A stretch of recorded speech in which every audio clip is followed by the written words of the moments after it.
Ora, segunda vinda de Cristo, quando virá?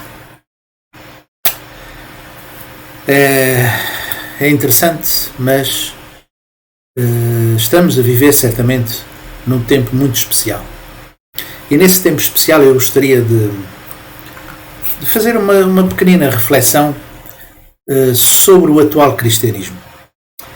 E o atual cristianismo está a proceder de uma forma muitíssimo semelhante sobre a vinda do Messias, tal como o povo judeu se comportou para com Jesus. Algo muito semelhante se notam entre esse comportamento do povo judeu com o comportamento hoje do cristianismo, dos líderes do cristianismo. Naquele tempo, os judeus estavam convencidos que aquilo que acreditavam era, na verdade, era lei. Era a única verdade que conheciam e não havia mais. Era absoluta. Os doutores da lei, os sacerdotes, os sumos sacerdotes da altura, o que transmitiam ao seu povo judeu, estavam absolutamente convencidos de que não havia mais nada a receber a não ser aquilo que eles ensinavam. Era aquilo que estava correto. Aquela era a verdade única e absoluta. Ora, algo semelhante hoje o povo cristão também se comporta de uma forma muito semelhante. Não há, digamos, uma abertura para uma possível interpretação diferente daquela que o cristianismo hoje tem. Está a ter o mesmo comportamento, não dando, portanto, abertura para uma possível interpretação mais concreta, mais real sobre a Bíblia. E, portanto, está a infringir um mesmo erro. Creio que os cristãos deveriam ter, atendendo àquilo que se passou com Jesus, deviam de ser mais abertos. Deviam ter uma atitude mais humilde para o surgimento de uma melhor interpretação bíblica. Visto que, afinal de contas, nós, seres humanos, somos imperfeitos. Nós não conhecemos a verdade absoluta. A última verdade a gente não a conhece, não sabe. E porque somos realmente imperfeitos, nós não podemos ter a validade de dizer que esta interpretação que eu tomo é realmente a única e é a correta, porque está escrito assim, assim, assim, portanto é esta a única interpretação. Como podemos dizer isso?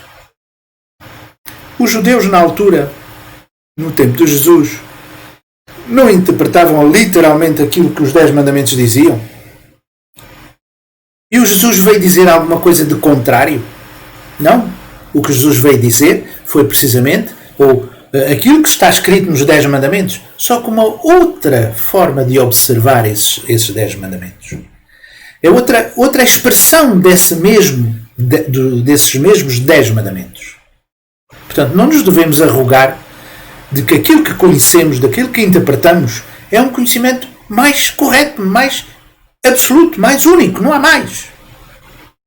Devemos estar abertos para um outro tipo de expressão da verdade, que provavelmente o Senhor da segunda vinda poderá vir a trazer. Se nós soubéssemos tudo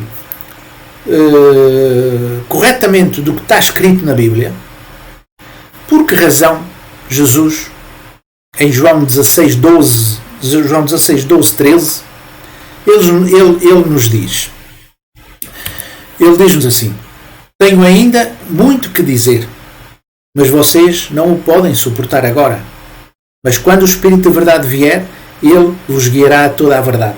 Não falará de si mesmo, falará apenas o que ouvir e anunciará a vocês o que está por vir.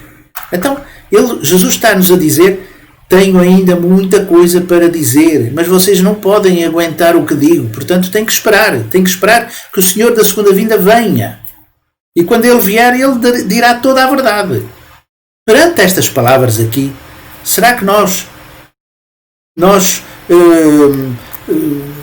como seres humanos, cristãos ou crentes, podemos arrogar-nos de que aquilo que está escrito na Bíblia, aquilo que eu entendo da Bíblia, é realmente a verdade. É a única e não há outra. E tudo que dizer, tudo que for fora desta interpretação, desta leitura bíblica, é blasfemo. É herético. É aquilo que quiserem chamar. Hoje o povo cristão está a ter a mesma atitude que o povo judeu teve para com Jesus. Dizendo, os falsos messias, os falsos profetas. Mas nós temos que os ouvir. Temos que entender a sua mensagem. Temos que escutar e comparar se realmente contradiz e se realmente é errôneo ou não. Ou se é uma outra forma de observar. E se contradiz essa forma de observar, contradiz o que está escrito. É necessário termos esta abertura. Para melhor podermos entender a palavra de Deus. Para melhor podermos entender a palavra que está escrita na Bíblia. Creio que uma postura mais humilde da parte do cristão deve de existir. Porque senão, porque é aquela passagem que Deus Jesus nos relatou. Ele virá e irá trazer toda a verdade. Então, isso, toda a verdade significa que a gente não sabe tudo. Somos ignorantes. Somos imperfeitos. Não podemos ter a validade de dizer que aquilo que está é realmente a verdade única.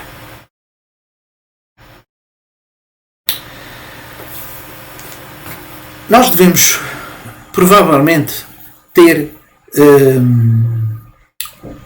um outro tipo de postura, digamos assim. Por exemplo, a ciência, os cientistas formulam todas as suas teorias, várias teorias podem surgir, e aquela teoria que melhor responde a todos os problemas de um determinado fenómeno, se essa teoria é aquela que mais responde perante as outras, aquela que melhor responde a todas as questões de um determinado fenómeno, é essa teoria que é aceite. Isto é o comportamento da própria ciência, dos cientistas. Por que não usar este mesmo comportamento junto da própria religião? A religião deveria também tomar esse mesmo comportamento, ou seja, a religião que melhor conseguisse responder às questões centrais da fé, como, por exemplo, porque é que Deus criou? Não estava bem? Porque é que Ele teve a iniciativa de criar? Para quê? Porquê? Qual é a finalidade da existência da vida? Porquê é que eu existo? Deus existe? Como posso realmente manifestar a existência de Deus? Qual é a origem do bem e do mal? Porquê é que Deus não interviu na queda humana? Porquê? Porquê que então o sofrimento que a humanidade tem vindo a passar, aliás, nunca conheceu outra coisa senão o sofrimento? As guerras, os conflitos, tu tens razão, tu não tens razão, tu queres dominar, eu não quero dominar, todos esses problemas que a humanidade tem vindo a tomar. Há vida para além da morte? Há vida para além desta que nós temos? Estas questões são fundamentais para podermos definir qual é a religião que mais próximo está de resolver todas estas questões, ou de responder a todas estas questões. Essa religião, se melhor conseguisse responder a essas questões, era aquela religião que nós deveríamos seguir. Mas não é isso que acontece. O que acontece é um conflito existente sempre entre as religiões, e elas são muito mais ferozes que qualquer outra religião. Portanto, nós devemos estar abertos para conhecer melhor a verdade e não sermos rígidos, não sermos inflexíveis naquilo que nós acreditamos. Quando será então o tempo da vinda do Messias? Jesus diz em Mateus 24:36, mas aquele dia e aquela hora, o ar tem ali um acento que eu não devia ter, Ninguém sabe nada, nem sequer os anjos dos céus, mas somente o Pai. Portanto, os cristãos dizem, ninguém pode saber quem é e quem não é, quando é a vinda do Messias. Mas, em Amós 3:7, porque o Senhor Deus nada faz sem revelar o seu segredo aos seus servos e profetas. Portanto, ninguém sabe. Mas, na altura, Deus revela. Na altura próxima, ou mesmo na altura, Deus tem na sua vontade o desejo de revelar a vinda desse mesmo Messias. E há provas disso. Na Bíblia há provas disso. Na altura de Jesus. Apenas Isabel ouviu a saudação de Maria, exultou-lhe o menino no seio. E Isabel ficou cheia do Espírito Santo e exclamou em alta voz, bendita tu entre as mulheres e bendito o fruto do teu ventre. Isto significa o quê? Que Deus, através do Espírito Santo, fez atuar ou fez Isabel compreender que no ventre de Maria estava o Messias. Uns meses antes disso ter acontecido o nascimento do Messias, Isabel foi avisada. Isabel teve essa sensibilidade. Também em Mateus, que perguntaram, onde está o rei dos judeus que acaba de nascer? Pois vimos a sua estrela do Oriente e viemos adorá-lo. Portanto, Deus também se revelou aos reis magos. Também foram avisados. Em Lucas, vivia então em Jerusalém um homem chamado Simeão, homem justo, piedoso, que esperava a consolação de Israel, e o Espírito Santo revelara-lhe que não veria a morte antes de ter visto o Cristo do Senhor. Portanto, o próprio Simeão também, Deus teve, sensibilidade para poder avisar Simeão, olha, o Messias vai nascer. E ele alegrou-se com isso. Em Tessalonicenses, pois vocês mesmos sabem perfeitamente que o dia do Senhor virá como um ladrão à noite. Mas vocês, irmãos, não estão nas trevas, para que esse dia os surpreenda como um ladrão. Isto é, são cristãos, hoje, são cristãos que estão atentos, são sensíveis a uma presença espiritual, a presença do Espírito Santo, e que possam ser avisados. E ao serem avisados, eles estão como que abertos para a recepção não só da pessoa Messias, mas de tudo aquilo que ele possa dizer, que ele possa transmitir, mesmo que contrarie aquilo que eles possam acreditar. Também no Apocalipse, lembra-te, portanto, de como recebeste e ouviste a minha palavra. Guarda, arrepende-te, porque se não vigiares, virei como um ladrão, sem que tu saibas a hora em que virei a ti. Isto é para aquele cristão que é rígido naquilo que compreende, inflexível naquilo que compreende, não está aberto a coisas que podem, na verdade, vir a reforçar aquilo que ele acredita. São os cristãos demasiado ortodoxos, demasiado rígidos, e que não se abrem ou não têm a sensibilidade para poder escutar o que outros podem ver, querer compreender ou manifestar com uma compreensão diferente daquilo que ele tenha. São esses que não, isto é assim, isto é assim. Tudo aquilo que é tudo falso profeta. Tudo aquilo que vem e que não está de acordo com isso é um falso profeta. São esses que são apanhados e que o Messias vem como um ladrão. E quando eles ficam surpresos, mas o que é que aconteceu? Já é tarde, porque já foram eliminados, digamos, a palavra não é a melhor, mas foram excluídos de uma determinada processo de salvação, de restauração, de libertação, enfim, o que quiserem entender. Esses são apanhados como ladrão. Não são apenas aquelas pessoas ateias que nunca ligaram, nem passaram cartão à existência de Deus. Não são só esses. Também esses que está aqui. Porque se não vigiares, virei como um ladrão. Portanto, se não vigiares, aqueles que são crentes também, se não estiverem atentos. Portanto, o Senhor Deus nada faz sem revelar o seu segredo aos seus servos. Ainda que ele diga, ninguém sabe quando vem. Ninguém sabe quando vem. Portanto, ao longo do curso da história, isso para podermos perceber quando é que ele pode vir. temos que estudar, temos que observar a história do povo judeu e também a história do povo cristão. Porque na realidade a gente pode ver que em Noé, Deus revelou-lhe os últimos dias para o tempo de Noé, os 40 dias de dilúvio. Em Lot também foi revelado a Lot que Sodoma e Gomorra iriam ser destruídas. João Batista e os próprios reis magos também foram avisados, foram dado conhecimento do nascimento de Jesus. Portanto, Deus revela os seus planos.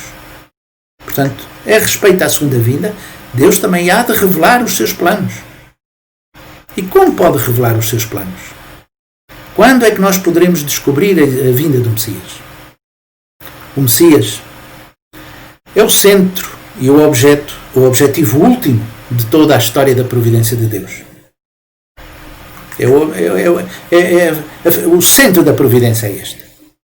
Portanto, o primeiro curso da vinda do Messias, Jesus neste caso, foi percorrido pelo povo judeu, que começou com a família de Abraão. Mais tarde, portanto, por causa de Jacó ter sido vitorioso numa luta com um anjo, ele foi designado como Israel. O nome dele, Israel. Portanto, Israel significa vitorioso.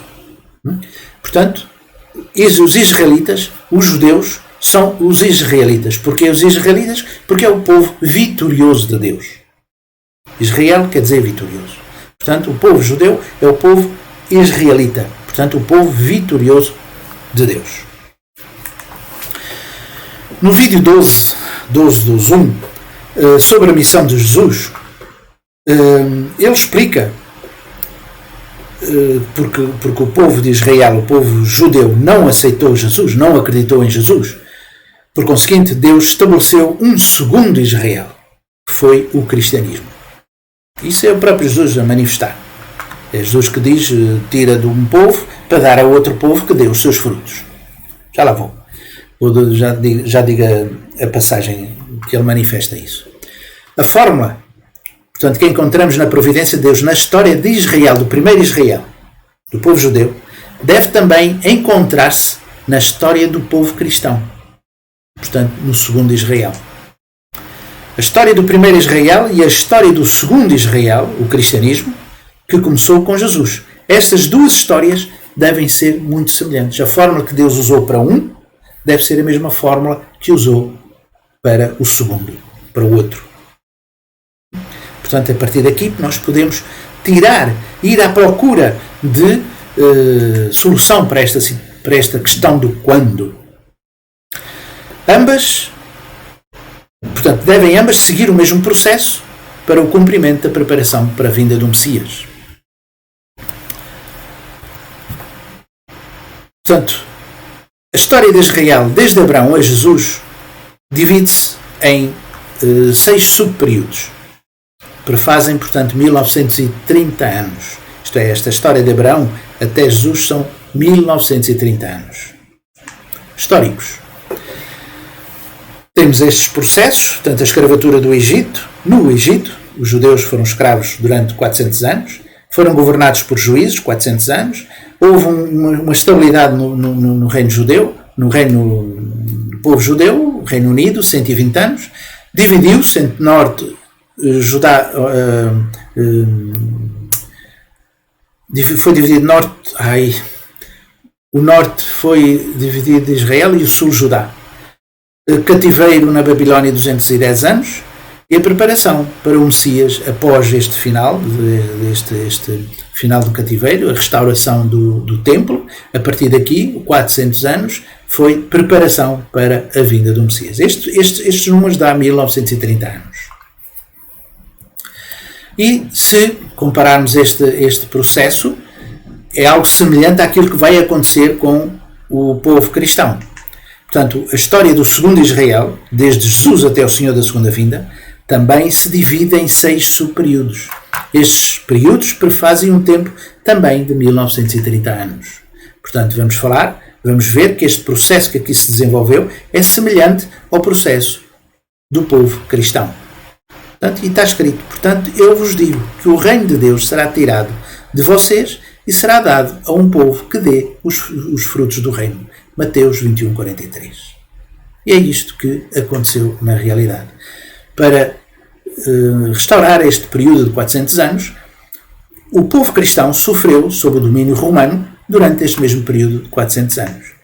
Esse mesmo povo cristão teve a sua unidade orientada pelos patriarcas, 400 anos, e depois vem também a cair no Reino Unido, entre poder espiritual e poder temporal, durante 120 anos, tal qual como no povo judeu, e enfim, depois a divisão aconteceu. Aconteceu o reino dividido em francos do Oeste e francos do Oeste.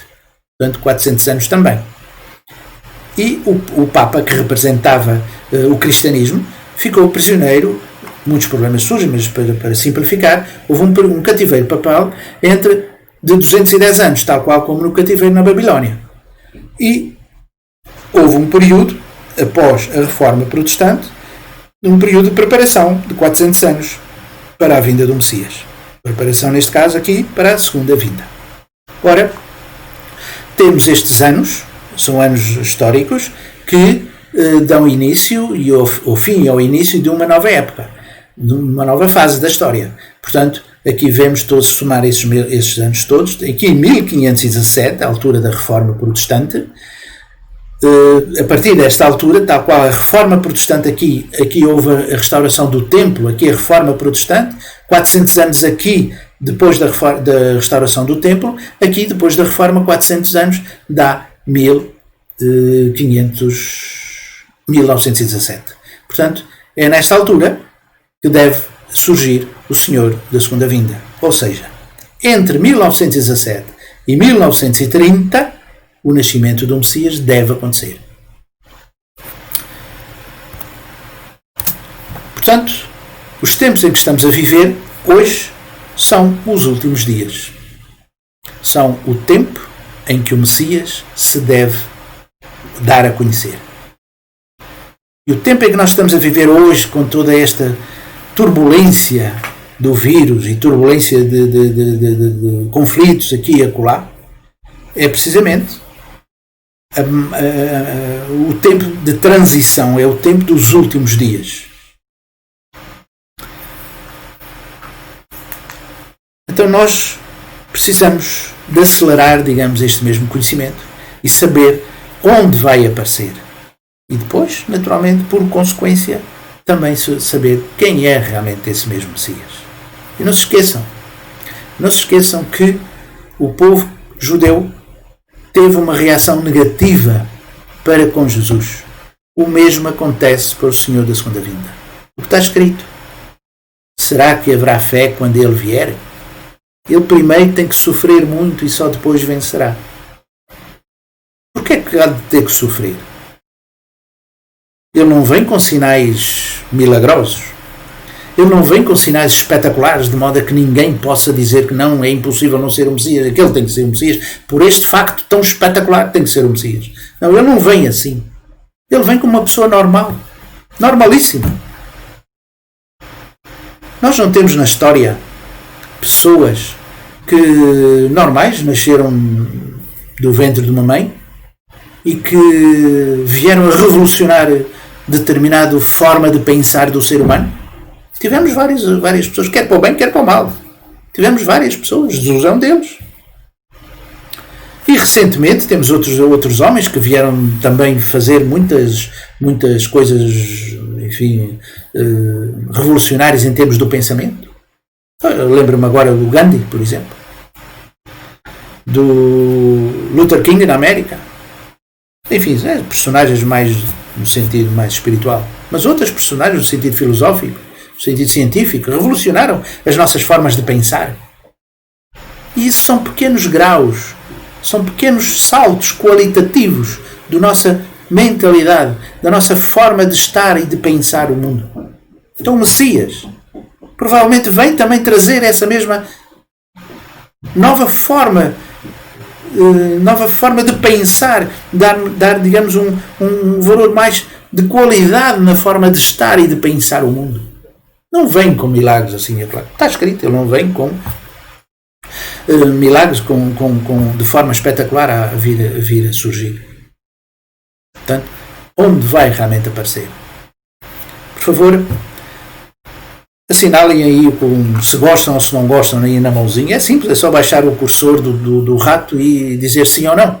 É simples, porque isto, assinalando isso, há digamos, enfim, no meio computadorizado do YouTube, dá determinado valor aos vídeos que são lançados no YouTube. Por favor, portanto, coloquem um sinalzinho de que sim ou que não. Não há qualquer responsabilidade por isso. Nem saberão quem é, quem não é. Nem eu saberei. Forma, por favor, coloquem realmente esse sinalzinho na mãozinha, quer gostem, quer não gostem, de modo a podermos desenvolver este mesmo vídeo.